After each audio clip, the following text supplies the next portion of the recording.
Hello and welcome to Head-Mounted Destinations, a podcast about VR and VR game development. We provide our perspective as developers and provide a peek behind the curtain for people interested in how VR games are made. I'm your friendly neighborhood host and level designer, Carlos. And I'm Matt. I'm a gameplay programmer. Today we're talking about Stride. We played Stride for a while and took a deep dive into it, and now we're going to share our thoughts on the game, the good, the bad, and the ugly. But we're going to start with the good.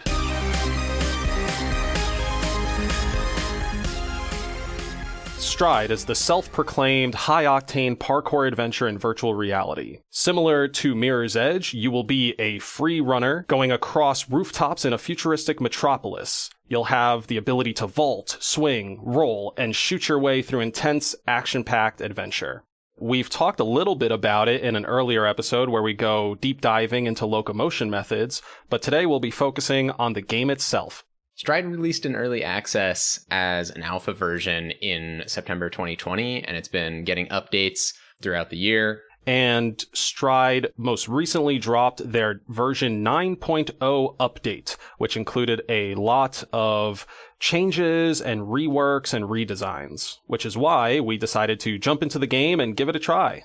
When it originally released, it was just the endless mode, right? It was procedurally generated level segments, and you're just climbing through trying to run from like a wall that's encroaching faster and faster behind you until you run out of time. And if you fall, then you just respawn back and you lose some time. And since then, they've added like a time trial mode where you're trying to beat times, compete on a leaderboard or beat your previous times. And then they added an arena mode where you're running around completing different objectives in like a set map. Right. And the time trial mode is very specifically focused on speed. Nowadays, there are no enemies in that mode. Arena is a combination of the combat plus the agility paired with the objective. Something that's notable about the game is that it has a bunch of different mechanics for movement. Like, it's not just parkour in the sense of, you're like scrambling over obstacles. It has the wall running, which is like not even physically plausible. And it has like grappling hooks and zip lines and all these things. And now, they have glass panes that you can jump through, and there's the gun mechanics. So I think it's just interesting how it's this whole range of mobility mechanics that you're sort of switching between the things that you're doing as you're moving through a level. Like, you're chaining together these sort of discrete actions. Yeah, and we talked about this a little bit with Against, right? Where we were switching between the brass knuckles and the sword and the this and the that. But in Stride, you're switching between pumping your arms to sprint, lifting your arms to jump, maybe reaching out and grabbing something to get on a zip line, or like reaching out and, activating the grapple hook to then do a nice like Spider-Man swinging action. Yeah. But all of this is happening like so frequently that you never really get stuck doing one action for too long. Definitely, I would say the clambering over things and jumping are like the meat and potatoes of what you're doing in the game. Yeah. And I think we called this out in a previous episode, but there's a really nice pairing there, because the way that they have you jump is you press a button and you move your arms upwards. And the way that you clamber over something is you press a different button and you move your arms downwards, basically. And so, it's chaining that together where once you clamber over something, you're probably going to be jumping off of it. So down to up, and then as you're flying through the air, you're probably going to grab onto something and haul yourself up onto a ledge. So that's up to down, and that's like a really nice, literally a loop, like a gameplay loop. Yes, it presents a very good, clean, kinesthetic loop of like body actions alongside whatever gameplay is happening. And just to make sure, we cover everything we need to, right? We've talked about the jumping where you hold a button, lift both arms up, the clambering. There's sprinting where, if you hold forward, you'll just sort of walk or jog forward. But if you start pumping your arms like you're actually running, then it gives your character a bigger speed boost. So you're now kind of switching between like pump action. Okay, both arms up in the air. Now the arms are coming back down. Now the arms are alternating their pump action. And it just continues on like that, sometimes getting broken up by the act of like reaching into your like side armpit holster for your gun. That's like the only sort of unique action besides maybe ziplining that I could think doesn't really match that loop of going like up, down, up, down. Yeah. An interesting detail, and I don't want to get too detail oriented this early into the episode, but we've seen quote unquote arm swing locomotion in a number of different games. Yeah. They're all implemented a little bit differently. In this one, it's actually only looking at the vertical motion of your hands. It's not looking at horizontal motion at all. So you can just hold your arms out in front of you and move them up and down, and you'll start moving forwards. And I think that's a great choice because it plays directly into the sort of up-down cycle of where your hands are and where they're going naturally. And so your arms are always going to be positioned sort of out in front of you, up or down. I half agree with you. Like, experientially, I think it's a good visual and stuff, but I played an hour or so most recently, just like in one go. I was like playing for 60 plus minutes, and I noticed my elbows were starting to hurt from like doing the sprint action. Like once I discovered, just hold your controllers out in front of the headset and, pump. I was kind of jokingly thinking of that Johnny Bravo dance where he like sticks his arms out and is just waving them up and down. But like, I don't know if maybe I was holding my arms the wrong way or just basically at some point I had been shown or realized like, actually, my sprint is being interrupted by the fact that I am actually realistically like pumping my arms as if I'm sprinting, meaning they are horizontally translating the controller across my waist or something like that. And the game was actually kind of stuttering my sprint when I was doing that. Mm-hmm. And that made me, if anything, work harder to make the sprint more continuous, which just made the issue much worse. So finally, when I was like, oh, this is the easy, quote unquote, way you're supposed to do it, where you just hold the controllers in front and go up, down, up, down, up, down, that was good for giving me a smooth, consistent sprint. But after playing for like 30-ish or so minutes, I did start to feel wear and tear on my elbows and a little bit on maybe like my forearm muscles or my bicep. Like my body was mad at me for basically having like T-Rex arms, but also pumping like I'm running. Yeah, I mean, that's something we talk about is like you have to take into consideration the ergonomics of your actions as well. I don't know what the fix is for that. Yeah. I mean, I'm curious if like maybe something closer to Sprint Vector, because that had much more exaggerated, wide pulling strides. Well, so I went back and I played Sprint Vector because I was curious. I wanted to compare different implementations of this sort of arm swing locomotion. And in Sprint Vector, they have this sort of cycle of you press the trigger and then you release it. And while the trigger is pressed, all velocity from your hand is applied to your motion as a player. So any horizontal forwards to backwards motion is going to push you forwards. Any vertical motion is not going to move you forwards. And any side to side motion is going to impart lateral velocity rather than forwards. And so the fact that they have the cycling where you press the trigger, you move your hand, you reset, you press the trigger, you move your hand, means that it's a lot easier to capture player intent because they're explicitly signaling this is the motion I want to add. B, the motion of your hand doesn't directly impact the motion of your body. They take the amount that you've moved and the speed, and they put that through a function, and they add that to the player velocity, and then they have a separate function for bleeding off speed. So you can pump real hard a couple of times, and you'll get going fast, and then you can coast, and your velocity will bleed off slowly. And so what that means is, unlike in Stride, you don't have to continuously pump at like a constant up and down. You'll move smoothly despite the fact that you're not providing smooth inputs. Whereas in Stride, I think they do have a little bit of that model where it adds to the velocity and then the velocity bleeds off, but it's much, much faster. So you can even notice a jerkiness in your speed if you are not pure, like very, very consistent with how fast you're moving your hands up and down. Exactly. And that jerkiness is like a form of negative player feedback, which then tells you like, oh, I'm not doing it exactly right. Like I need to try harder or I need to try something else. And it induces motion sickness. Right. Yeah. You're kind of jaggedly like speeding and slowing the player, which you never want to do. Changing the velocity of the player imparting acceleration is the thing that makes your inner ear go, this isn't right.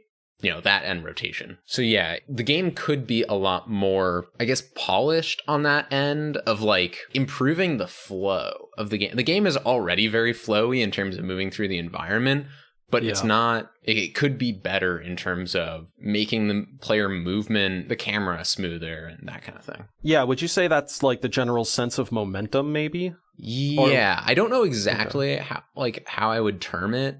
Another example of that issue where it's although you're flowing through the environment, it doesn't feel as smooth as it could. Is I noticed at least when I was playing Arena, there's a lot of like snapping of my position as I'm going across, these AC units and these chain link fences and clambering over these railings. Like my camera would just jump like a noticeable amount to a new position. Yeah. And it didn't interrupt my flow through the environment. Like that was still smooth just because it was very lenient about what you can grab and what you can clamber over. But my visual experience was very discontinuous. Yeah, I feel that. And I think I ran into that issue a couple times when I was in Arena as well. Like I would jump for a building and then, try to grab onto something, and suddenly I'm either grabbing onto it and not realizing it because it jittered me without me like I'm up against a wall. I can't really tell that I just shifted up like 6 inches or something like that, which often actually led to me not realizing like I snapped, grabbed onto something and just being like, okay, well, just let go. And I end up dying or something. Yeah. The other thing that happened to me that was really pulling me out of the experience, and full disclosure, I was playing on Steam via AirPlay through my Quest. So this could just be an AirPlay/AirPlay cross Steam VR issue. But any time the freaking glass broke, my game would just temporarily freeze. Like, not like freeze me in place or anything, but like glass would shatter. All of a sudden, like the Steam home environment like came back, and the like loading screen for Stride, that little window, would appear. And this was just consistently with like every single glass shattering. Yeah, I didn't notice anything so egregious, but there definitely was some sort of hitch or performance issue around glass.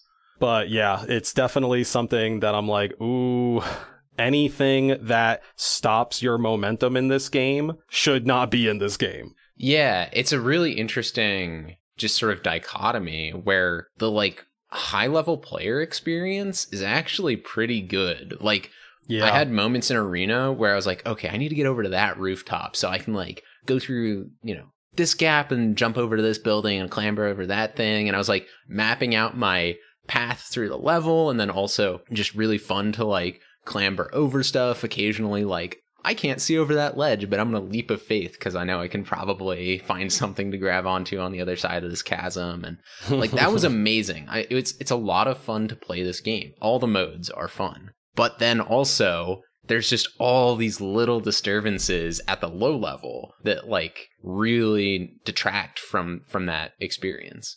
Yeah, and before we start getting more into those things that detract, I just want to take a step back and highlight what works within this game, at least for me personally. Like, the mobility is awesome. The game nails the experience of feeling like a daring parkour person on some fantastical rooftop setting. An additional thing is that the game modes cater to all playstyles within the design space. Like, you have your endless runner mode, which is like primarily focused on running, but occasionally gives you enemies. You have the timed run, which is very just purely focused on like the parkour, pathfinding, and execution aspect. And then the Arena leans into the combat side more, I think. Arena leads most into the combat side because it just populates enemies around. It has 3 objectives, one of which is like kill the enemies. The other 2 are, race through these checkpoints and pick up these items that are on the ground at like various points through the map. And the dynamic like mapping that you're talking about, where it's like, yeah, I'm gonna like crash through the glass, run through this office interior. Oh shit, there's a guy right behind the wall of that office cubicle. Let me slide, pop, pop, pop. And then you jump through another window to pick up like a dead drop off of a rooftop. It's so cool. It just nails that experience so nicely. And the other thing I wanted to call out with the Arena is that whenever you complete an objective, it activates a new objective for you right after. And the goal of the game is basically complete as many objectives as you can before you die. But I think it's a great note on novelty that they give you like a new objective without having to reload the level or whatever. Let's be honest, the objectives are really just excuses to go point to point and occasionally shoot enemies. Like, there's not much difference between reach this checkpoint and pick up this bag. Like, really what it is the game was originally this sort of linear arcade experience. You know, this is a very popular format where it's, okay, you've got some mechanic, you go forwards in a level, and then it either finishes or you die. And they took that and they're like, oh, these are like great traversal mechanics. What if you just were going around in an open environment? And it's like, okay, well, go from this point to this point in this open environment, I guess. The objectives are less important than the experience that it gets you to have trying to complete them, right? Right. I guess what I'm trying to say is the objectives didn't really feel like an integral part of the experience. It just felt like an excuse to play the game in a certain direction in this open level. I would say Arena is probably most focused on the player becoming familiar with an environment and then creating their own routes through that environment. Whatever the objective is, like, the spots aren't necessarily the same all the time, so you end up getting this kind of like familiarity with the map. You start making your rounds. It's almost like you're playing like Rust on Call of Duty Modern Warfare, right? And you're like, oh, okay, I'll trace the level. I'll kill all the people that are on like the outskirts of the level. But, now you're doing it in parkour where it's like, okay, I'm going to cut through the office building because I know that's like a good shortcut. Oh, there's a hook shot over here that I could use. Maybe I could slide here. That feels really good. And the only problem it has for me is just that I get tired of those 3 objectives after cycling through them like 2-3 times at most. Mm-hmm. But I do think that it's great that you are able to like play as long as you are and that all of these modes have a progression to them. There are unlocks that come with scoring well in each of these modes. And I'm not talking about just specifically the achievements, which unlock cosmetics like your glove, your pistol, and your grapple hook. But like the very first thing you'll unlock in any of these modes is going to be health packs. So there's kind of like, I almost want to say roguelike element to it, where you're like, you're replaying it, trying to get a better score, but like as you're replaying the same experience, you're gaining either like a new item or some sort of like new modifier to go with the run. I would totally dig an actual roguelike with this core set of mechanics where you start out no gun, no grappling hook, etc. Yes. And then you're like, oh, sweet, I found my pistol. And then later, like, I found a burst pistol. And then, like, I found super jump. I found grappling hook. I found I can make a zip line between 2 points in the environment where there wasn't one. Stacking up stuff so that each run, you're like, oh, cool, how can I leverage this thing that I found on this run? Personally, I don't even know if I would want it to just be on a per run basis. Like, I do kind of like the overarching, like, permanent progression of, like, okay, you scored this much. Now, for the rest of your runs, like, you'll have health packs spawn in the level. Or, like, the second tier of that is getting a laser sight on your gun, which is sorely, sorely needed. I was having a lot of trouble shooting my targets, even when both they and I were just standing still. Like, it was such a pain to aim that gun. Oh, yeah. I mean, there's a laundry list of things that they could add to make it easier to get the feeling that they're trying to invoke with the gameplay. And like some sort of aim assist is one of them. Yeah, for sure. I was just thinking of Pistol Whip when we were playing this. I was like, man, if I could action slide and just generally aim in the direction and like it's done. It knows I want to kill them. That would be great. Yeah. Sliding is another example. You bring that up. So I don't know if we mentioned this, but in order to slide when you're running, you just crouch down in real life and you slide. You can slide under obstacles. Right, but you must be sprinting first. So you got to be pumping those arms and then crouch because you got to have the added momentum. But I feel like they could lean into that a lot more. Like a good example is Titanfall movement. In that game, sliding feels just like amazing. And in this, it's really only used in Stride for like avoiding obstacles, but they could be using it for like if you crouch when you land, you like don't take as much damage and you get like a speed boost or like, you know, use it to dodge bullets or like there, you know. Yeah. I was using it that way in the time trials. Like, I played all the time trial levels, and, you know, after about 4 or 5 levels, I was in the zone. Like, oh man, it just felt like I was playing Mirror's Edge all over again, but like in a good way. Like, well, I love Mirror's Edge, but I'm saying like this game isn't just a ripoff of Mirror's Edge. I'm saying like it gives me that good feel of like, here's this level, I am breaking it down and like getting mastery of it, and like the mechanics, I'm starting to intertwine them. And that's why like when I would reach like the finish line, right, I'm like double vaulting off of shit, immediately crouching down so I could be sliding as soon as I hit the finish line. And at one point I got really hyped because when I crouched down, I thought that like I had fallen more quickly, almost like you could like apply some sort of like insta slam onto the ground, like gravity effect. Ooh. Like I totally feel that. And something else that actually happened in the tutorial that I wish maybe would happen more often is like these drones. It's like a new enemy, these flying drones that will drop like mines or like tripwire traps will appear. The tripwire traps, more often than not, just seem like things to jump over or shoot, where I would just want it to be like, oh, like either shoot or like slide under it. I don't know. Maybe just the same amount of variety. It could also be RNG during my experience, of course. But most of the times when I ran into the lasers, they were like, oh, we're just going to put it right in front of you. Like, even if you slide, like your freaking hair is going to trip the wire for some reason.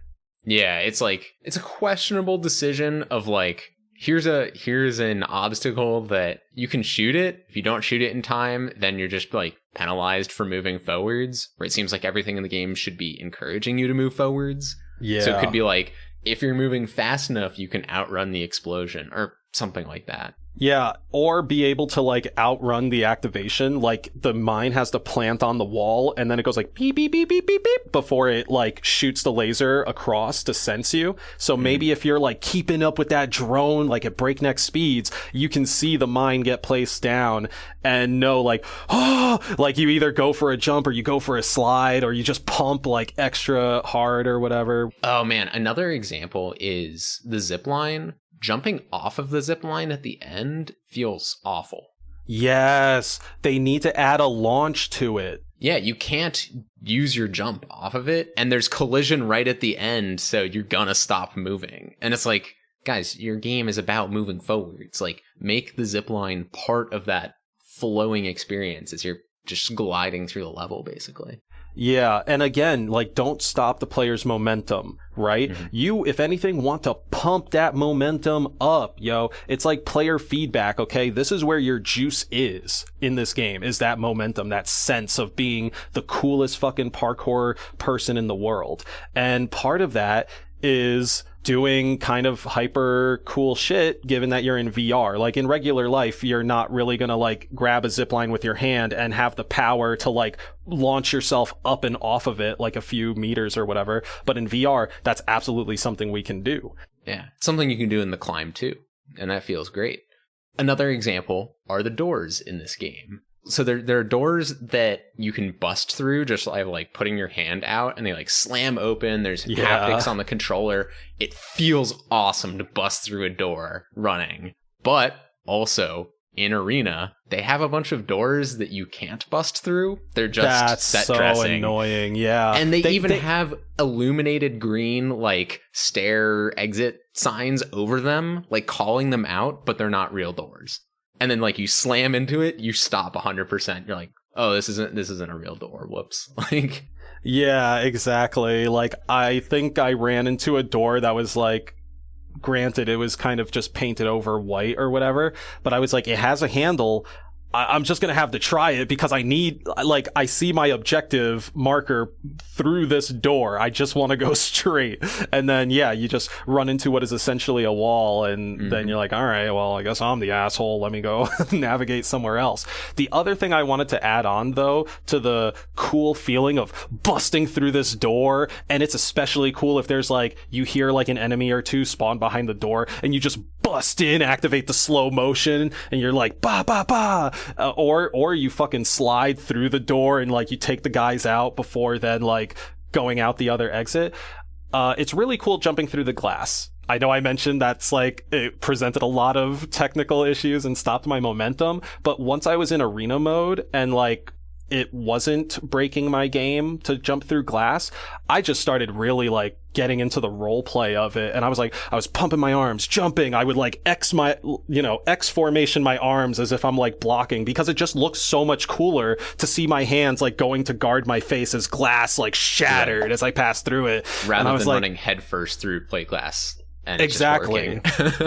Yeah. And I was like, man, like, gosh, that's just such a cool feeling. And then, obviously on top of that, like if you're crashing through glass and there's an enemy like in front of you, you're now doing this like whole slow-mo ordeal where either you crash through the glass first or you shoot like several rounds into the glass to like get the shot off. The thing that I was super desiring, just to cap off this experience point, the thing I was highly desiring was some sort of melee. Like that's in Mirror's Edge. And that is something that is like unique to Mirror's Edge, is, well, somewhat, because I guess Dying Light is out there now as well. But like Mirror's Edge had parkour based melee. And there were many instances where I was like, ooh, I want to slide up to you and kick you in the nuts. Or I want to like do a jump kick so you get off this fucking building. Like there's such a cool moment in Mirror's Edge that you often see when like YouTubers make retrospective videos on the game, where Faith is making her way up this like under construction tower exterior, right? And this guard with a shotgun comes out from around the corner, and it's a very like intentionally scripted like punch this guy, slow-mo activates, and he flies off the building like thousands of feet down, and you're just like, that's so cool. Like that needs to be in Stride. Like I feel like that's like the next level shit for Stride, is like figuring out how do you take this awesome like VR mobility set, how can you possibly integrate melee into that? I don't know if that's for sure the next level thing, but that is a question nobody has yet answered in this medium. They have melee. Like you can bonk enemies on the head with your gun or whatever, but it's so underwhelming. You should reward the player for like running into an enemy at full speed, or like catching them unaware, right? Like coming down on top of them, like do a takedown. Yeah, 100%. So I guess like, yeah, just this game, what it does well, it does really well at hitting that parkour fantasy, you know, hyper experience. Like you're doing this cool stuff that's cooler than real life, and really living out that fantasy. Even the points, you know, I guess we were hammering on the whole keep up the player momentum thing, but there was one point in Arena where I stopped and I was like, how the heck am I going to get up there? And then I like looked around and took the stairs. I was like, oh, there's some stairs. And I just like ran up a flight of stairs. And like, even though I wasn't parkouring through it, like that also felt good because it was kind of part of the fantasy. Yes. Again, I'm just going to keep bringing up Mirror's Edge because I freaking love it so much, and I think it does tie well to this game.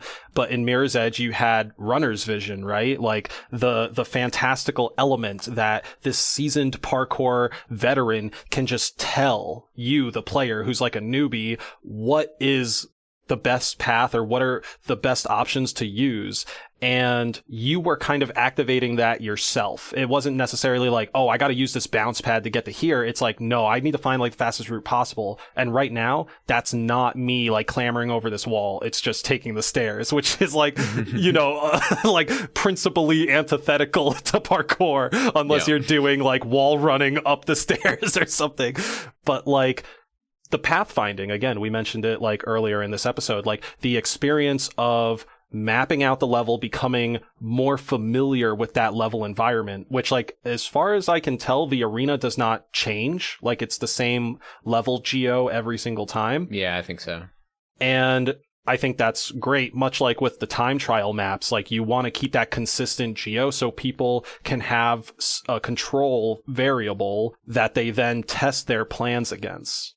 It also feels kind of like a logic puzzle in your head, I guess, now that I think about it, right? Like you had to stand in place and figure out like, how do I reach this location? And it became a platforming puzzle for a moment. Yeah. And it's nice that that can happen in like a split second almost. Like you're running along a rooftop and you're like, okay, I got to get over there. And you like look left, look right, and you're like evaluating your choices. And you can't necessarily see like what's around that corner, but like I think I'm going to, you know, hop up here and go over there. And like, it just that part of the game feels so good. Yeah, and I want to call out that there's still something bigger to come for this game. Like, there's already 3 modes in here, and it's a very kind of arcade-focused game.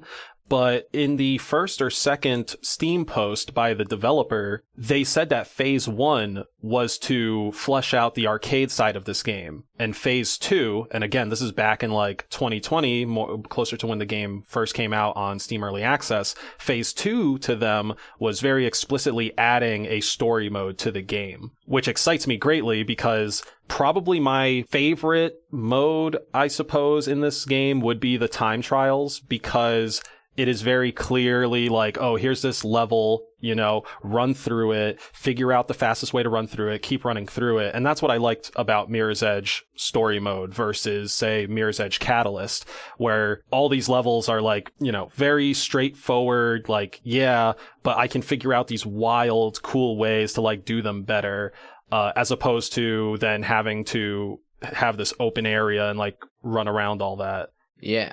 Let's talk about the fact that this game is early access and is being worked on iteratively. Because we've talked about this in previous episodes on a number of games. We've talked about it with Blast On, Demio, Pistol Whip.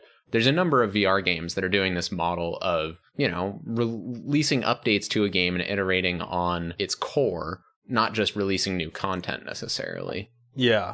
It's not only VR games that are doing this. It's very common, especially in the indie space, to release in early access and get an early core of people who are really into the idea of your game, and then keep building up on that concept, keep selling that promise better and better and better, and then finally releasing and maybe upping the price. But I think this model works especially well for VR because, we've said this before, you don't necessarily know what's going to work until you get it into the headset. And so it's just like very expensive and risky to develop a full game without getting it into people's hands. And you can do testing during development, but it's maybe better and easier to survive as a dev if you release like an early version of the game that has a good kernel of gameplay, you know, core mechanics, good loop, and then build on it and build your community with that. And that's what Stride is doing. Yes, exactly. Something worth noting, too, is that on Steam, it's very clearly called out as early access, but Stride is also available now on PSVR and the Oculus Quest storefront. So I do think it's a little interesting that, like, on Steam, it's very clearly saying, hey, it's early access, like, we're still developing this, blah, blah, blah. That, I'm just saying, is very different from presenting yourself on the PlayStation storefront or, say, the Oculus Quest storefront, where it's not called out that, like, hey, this is in quote-unquote early access. But we are saying here that early access for this game, at least on Steam, just means, like, hey, this is going to keep getting updated and we're still figuring out, like, where the game is going. Yeah. I think that's smart of the devs. Because I wouldn't even go as far to say it's like strange. I think it's playing to different expectations of the audiences on those different platforms. I think the people buying on Oculus are maybe more casual, don't necessarily have like this strong, like, oh, we're gamers, we understand the space. Whereas on Steam, you know, early access means a very specific thing. People have expectations around that. So yeah, getting it to a point where the game is good enough to release and people aren't going to be mad and be like, oh, this is unfinished. But then like adding more is then just like a bonus for the people on Oculus. And it, you know, gets it showing up in their feeds, makes it discoverable. And yeah, and I think something that's worth noting is that it didn't go to other platforms until it finished Phase 1. Once it had its 3 modes of Arena, Timed, Run, and Endless, that point is where it started branching out of the platforms. Right. Which I think is definitely a much more reasonable like point to release yourself on a larger level and call yourself not early access on other platforms. Yeah, another example of this is the way that they did their multiplayer alpha, which is they released it as a separate app that was only available to people who had bought the game on Steam. And so it was like more convenient than distributing keys directly via Discord or something. But, they aren't running the servers all the time. We tried playing it. The servers weren't up at the time. Yeah. And, it's this sort of very limited. It's only available to maybe more enthusiast players who are on Steam. But it's a very intelligent decision of like, we want to roll out this feature, but, we want our presentation on different platforms to potentially be different because user expectations are different on different platforms. Exactly. And Steam seems to be a much more hospitable place when it comes to games that are actively in development. It's definitely the Wild West on Steam. Yeah. And for sure, like, I think with most of their modes, they have tested out some beta version of it through Steam for like a month or two before they actually integrate it into the main branch of the game. And like when it does reach that point, that's when it then like echoes out to like the PSVR version and the other versions. So it seems like, they're really just keeping in touch with like their diehard community, or since I guess Steam is like the first place they launched, it's going to be their diehard community because that's where they can be found. But yeah, that's also where they can then reach out to this community to test the things and give feedback on the experimental stuff that they're trying before then exposing everyone else to it. The game right now is at a very interesting place where, it's got this sort of full quote unquote release where it's like, okay, it's on other platforms. It's got these 3 modes that they wanted to get out. They've spent a lot of time iterating. But also, as we were saying earlier in the episode, and we didn't get into all of our nitpicks, but there's a lot of roughness in the game still that is excused by it being early access. But I think it's really at a little bit of a crossroads where it's what are the devs going to prioritize working on in this game? Are they going to work on making the menus more navigable, making the snapping of the camera position when you're traversing stuff smoother? Are they gonna fix all these like little issues with the UX, the player experience, moment to moment that maybe reduces the enjoyment? Or are they going to work on larger features? Are they going to do a single player, story style thing? Are they going to do multiplayer fully into the game with like tag and all these different game modes, King of the Hill, that kind of thing? Like, what direction are they going to go in terms of prioritizing development on this game? The decision that they make there is going to impact the future of the game. And I can't say that personally I have a strong idea of which direction is actually better for this particular game. Same. Me personally, I would like a story mode.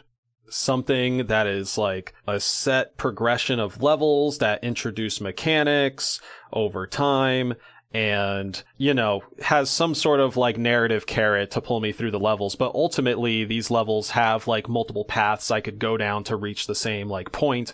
That's why I would replay these levels and like be able to explore and stuff like that. But my developer brain thinks that the multiplayer update would actually be more beneficial. And I'm kind of loosely calling that based off of like my experiences with, say, Gorilla Tag or like Echo Arena, maybe even Walkabout Mini Golf, where like multiplayer that's good and fun helps to blow up that player base, right? Like if you have people playing tag, which I think was the mode in multiplayer, it's like some sort of like Halo Zombies infection mode, but it's tag. I think that would open up to a lot more people. Mm-hmm. But at the same time, like it doesn't provide a long and or constantly changing novelty to its pacing. Like it's just, okay, I'm going to jump into multiplayer. We're going to have this emergent story where we play tag with each other and then it's going to be done. Mm-hmm. It's not going to be like, oh, I spawned with like no gun. I didn't know how to grapple hook swing, but then by level 3, I got the grapple hook and there was this wild section where I was basically like Spider-Man swinging from like crane to crane to crane to reach the lizard like super quickly or something like that. So that's kind of what I'm thinking. Like personally, I would want a story mode, but I think for the developer side of things, the multiplayer might be a bigger boon. And personally, from my perspective, I would prefer if the devs worked on polishing what's already in the game. There's like so many hiccups, Yeah. Like make the gun easier to holster and unholster. It's kind of finicky right now. Make the end of the game more clear, like when you die in like the end screen, like give that juice and polish, make the menus more navigable, fix the graphical hitch on the glass, like take what's there and like sand it down, get rid of all the rough spots. Like that's what I would prefer. But again, as I said, I don't really know what's best for this game. I think that's where analytics and like data collection would really come in. And I hope the devs do have some system to collect detailed data on play experience. Because when you have that sort of information, you like obviously don't release it to the public. So we don't have it. But if you're looking at like what's the average play time, both, hopping into the game and playing a bunch of rounds when players stop playing, but also like, are players dying after using a particular feature? Are they dying in one spot of the map? Is no one using the grappling hook? Maybe the grappling hook isn't very discoverable as a feature. Like there's all these things that you can see when you have that kind of data of like, where does the game need improvement? Where are players getting hung up? Is there something that's turning players off from the game? You can use reviews, you can use play testing, but analytics is, I think, where, once you have a live game like this, you can really get a lot of insight into what will benefit the game most to prioritize. Yeah, and I think story mode is actually a good place for these improvements to happen. Because in multiplayer, I don't think you're going to be focusing too much on like the mechanics feel of things. Like you're focusing on like the networking aspect, and everyone is like colliding correctly, and you can get into the multiplayer. Basically the smoothness of getting in and out of multiplayer I think would be the key point, and then making sure the game itself actually like plays. But story mode, I think that would have so much more emphasis on the player experience, like moment to moment, plus like the mechanical journey, that would probably hold their feet to the fire more so than multiplayer to start, like you said, sanding down the rough edges, right? Like if it's now, hey, we're going to build a whole office space level where you got to keep crashing through glass, and like half the player base is like, yo, I'm trying to play on Airlink and this is just destroying my experience or something, right? That then signals to the devs like, hey, we have a lot of upset players and we have been good to them so far and we want to keep a good relationship with them, so let's go ahead and improve this part because this is going to get bumped into by literally everybody. Interesting. My intuition is actually kind of different from that. My intuition is that focusing on the arcadey game modes, single player still, but rather than a more curated, designed story side of things, like when you are introducing a campaign or something like that, now the focus of the player becomes this crafted content, right? Like if you can tell a good story, either literally a narrative or in terms of player progression, by building out a level, like, oh, this is the level where I smashed through a bunch of glass, like that's cool in itself. But when you're focusing on a more arcadey game mode like Endless or Time Trial, that's where the low-level mechanics come into focus, and that's where polishing those really benefits play. Ah, okay. So you're thinking focus on the 3 modes that are there and get that very like core set that we were talking about. Get that on lock, make sure the momentum is there and doesn't get stopped by anything. And once you have that great sense of momentum and these other bugs either massaged or, taken care of, then put priority towards new content like story mode or like fleshing out multiplayer. That's what you're thinking? That's certainly my intuition. And also, personally, like, I'm very wary of relying on feedback from engaged members of your community, because if you're just talking to fans and using their feedback, like they love the game already. They are okay with all of its warts. They're going to say, what's next? Like, are you going to put in a campaign? Are you going to add more multiplayer modes?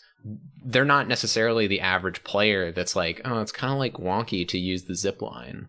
Potentially. Yeah. I mean, like, unless you have players in your community who are like really good at game design, but that's not their job. So that's like my intuition is if you start relying a lot on hardcore community feedback like that, you're going to end up deprioritizing the things that will make the game more appealing to a mass audience. But I don't know. I don't have insight into their internal dev process, so maybe I'm totally off base here. So now that you've heard us speak about Stride at length, we're going to tell you, listener, go out, play it. Like, it's definitely worth picking up on whatever platform you've got. If you're a fan of parkour games, if you've played Mirror's Edge ever, like, this will be for you. For me, a good comparison point is if you like the opening sequence of Casino Royale, the James Bond movie, where he's chasing the guy who's doing parkour through this urban environment, like if you're into that kind of fantasy, definitely check out Stride. Like it hits that note really well. And, you know, Mirror's Edge, of course, but if you don't know what Mirror's Edge is, that's a good comparison point. If you're looking for a game that delivers that, Stride is one to check out. Yep, and again, you could pick up Stride on Oculus Quest and Steam.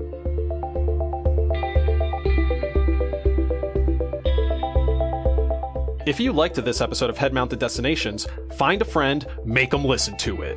Word of mouth helps us out. To get notified about new episodes, go to headmountedpodcast.com and sign up for our email list. You can listen to the show on YouTube, Spotify, Stitcher, or Apple Podcasts. If you'd like to discuss this episode or suggest future topics or games to discuss, visit our subreddit at reddit.com/r/headmountedpodcast. Thank you so much for listening. We'll see you at the next Head Mounted Destination.